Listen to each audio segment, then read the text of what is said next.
Hello everyone, I'm Brian. Today I'm reacting to the 5 tips can change your life. The 5 tips can change your life. Gaur does. So let's hear what the 5 tips are. Because obviously, I think I reacted to a few of his videos, and there's so many 4 tips, 3 tips, 5 tips, 6 tips.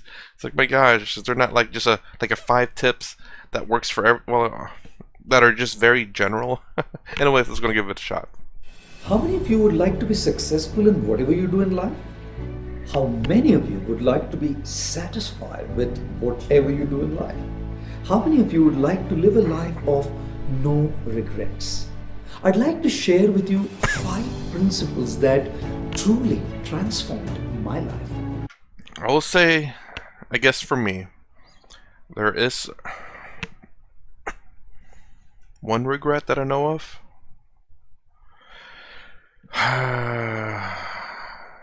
But I suppose there's certain techniques that you can do to, I guess I have to realize that, it's in the past.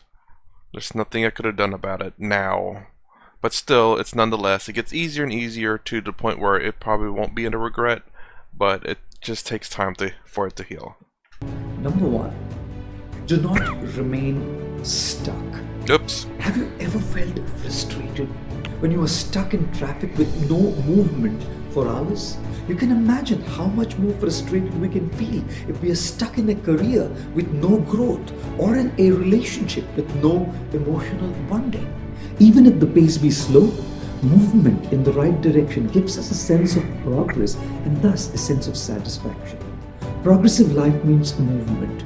Progressive life means evolution. Progressive life means advancement. So guys, don't remain stuck in a place where you don't belong. If you were meant to be stuck, God would have given you roots, not feet. With no offense to trees, of course. You may postpone moving on due to practical considerations, but never cancel it. Number 2, do not allow the past to define you. You're not your past. You're not what happened to you. You are not your mistakes. You are only a part of that wrong story, those wrong choices, those wrong decisions, or those wrong circumstances. If you can, change that story. And if you can't, learn from that story. But don't allow that story to define your life. Isn't it said that when your past becomes your present, you lose your future? No great person has had an easy past, and every person has a promising future. Don't forget what C.S. Lewis said.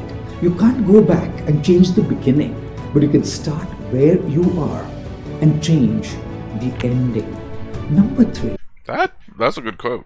I will say that. I was gonna say, yeah, you are part of your past.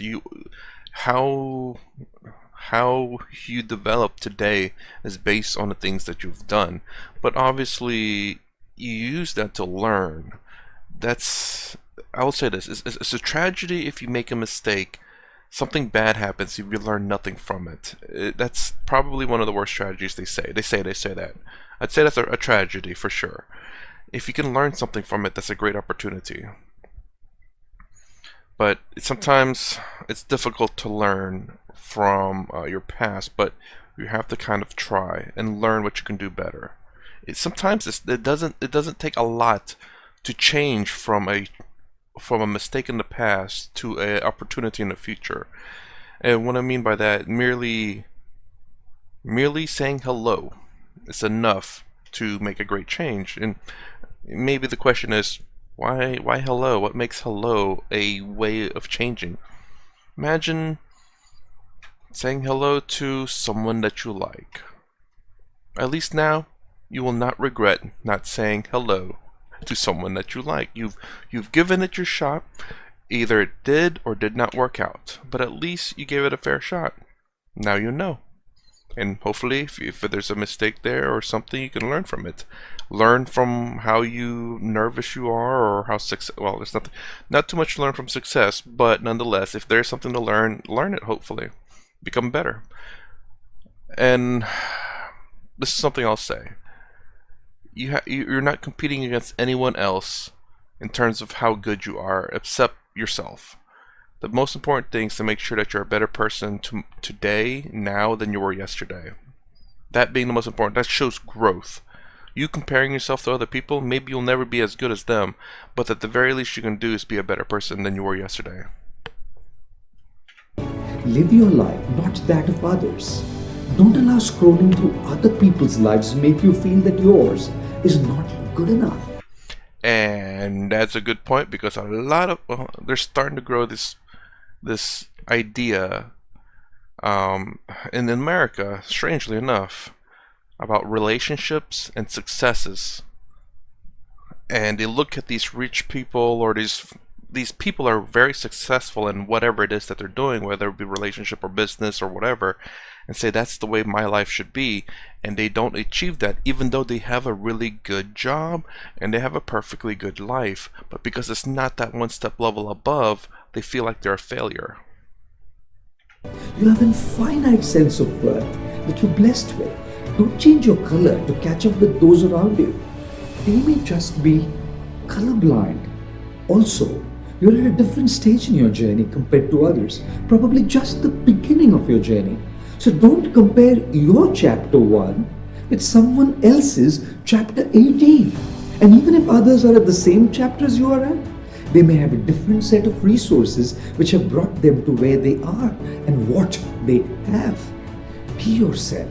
Do what you can with what you have, and you'll be able to see yourself in a place where you want to be.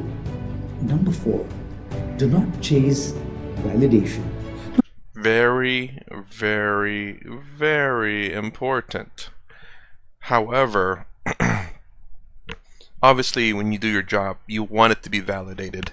But in terms of who you are as a person, do not chase validation. Whenever you turn in your work for your job, it has to be validated. You can't just turn in anything. It's like, you must accept my cheese sandwich for my job. You have to present your work, obviously, but I think it's going to say, obviously, you have to, for who you are, you don't accept validation. And the saddest truth of the matter is, in America, it's like a lot of problems in America. In America, a lot of people do seek validation. They seek that thumbs up down and below and the comments section, and subscribe if you haven't. Validation. Not everyone will agree with everything you believe in, or everything you say, or everything you do, and that's fine. As long as you and your conscience knows that you're on the right track, there'll always be people who think you're not. Don't allow their noise to drown your voice. In a world where everything is judged by number of likes, shares, forwards, and followers, don't forget to like your life. Don't forget to share your love. Don't forget to push forward a meaningful cause, and don't forget to be a follower of something of genuine value. And number 5, respond with grace. Things don't always go the way we want them to. People don't always treat us the way we want them to. When you get what you want, be grateful, and when you don't, be graceful. Don't give in to frustration, aggression, or depression. When you don't lose your cool, from the space of peace and clarity, you get the strength to handle what happens to you with dignity, and thus find a way out.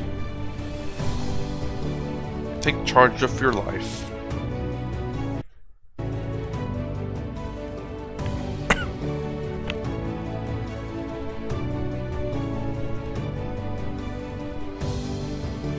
Okay, I think that's it, right? Yes. There we go. There's something else towards the end that he was talking about. Hold on, let me rewind it. I forgot this. And thus? Nope, can't remember it. Hold on. Respond with grace and clarity. Be grateful, and when you don't, grace. Things don't always go the way we want them to. People don't always treat us the way we want them to. There we go. Remember it now.